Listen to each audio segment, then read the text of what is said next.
படம் போகல, சரி என்ன பண்ணுறதுன்னு விட்டுறல இவர். அது போகிறதுக்கு என்ன பண்ணணும், இதுக்கான இதுக்கு ஏதாச்சும் வழி இருக்கா அப்படின்னு யோசிக்கிறார். அதுக்காக போயிட்டு நீங்கள் அவர்கிட்ட எம்ஜிஆர்கிட்ட சந்திக்கிறார். எம்ஜிஆர் ஐடியா கொடுக்குறார். அதுக்கு பிறகு அந்த சக்ஸஸ் பண்ணுறாங்க. இதெல்லாமே உங்களுக்கு அந்த மேன்மக்களோடு இருக்கிற அந்த இது இருக்கு இல்லையா, அந்த நட்பை சரியாக பயன்படுத்தி யாரையும் காயப்படுத்தாமல் அதே சமயத்தில் அவங்க நட்பை சரியான முறையில் பயன்படுத்திக்கிறாரு. ஏன்னா அந்த காலத்தில் வாக்கி டாக்கின்னு வச்சது இவர் தான். தயாரிப்பாளர்களே உங்களுக்கு செல்ஃபோன் வர்றதுக்கு முன்னே ஃபோனில் அந்த காரில் போயிட்டே பேசுகிறது. அது அவருடைய வாக்கி டாக்கி அவருடைய இதில் ஒரு கம்பி மாதிரி இருக்கும் அவருடைய காரில், ஏவன் சரவணனுடைய கார்.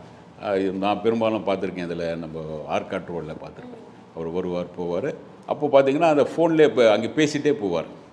இப்போ நீங்கள் இப்போ தான் இந்த இது வந்திருக்கு செல்ஃபோனுங்கிறது. அன்றைக்கியே நான் சொல்கிறது 90களிலே. அப்போ செல்ஃபோனுங்கிறது கிடையாது. 2000 தான் உங்களுக்கு பேஜர் வருது. அதுக்கு பிறகு தான் செல்ஃபோன் வருது.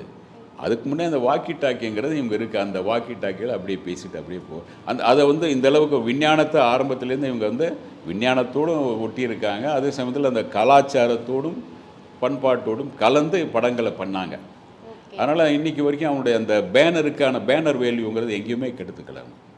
பேனருக்கான ஒரு நல்ல பேர் இருந்து அந்த பேனர் ஹிந்தியில் பண்ணாங்க, தெலுங்கில் பண்ணாங்க, தமிழில். இவங்க தான் கன்னடத்தில் இவரை ராஜ்குமாரை அறிமுகப்படுத்தினது இவங்க தான். நடிகர் ராஜ்குமாரை அவர் கன்னடத்தில் ஒரு டப்பிங் படம் எடுத்து கன்னடத்தில் அறிமுகப்படுத்துனாங்க.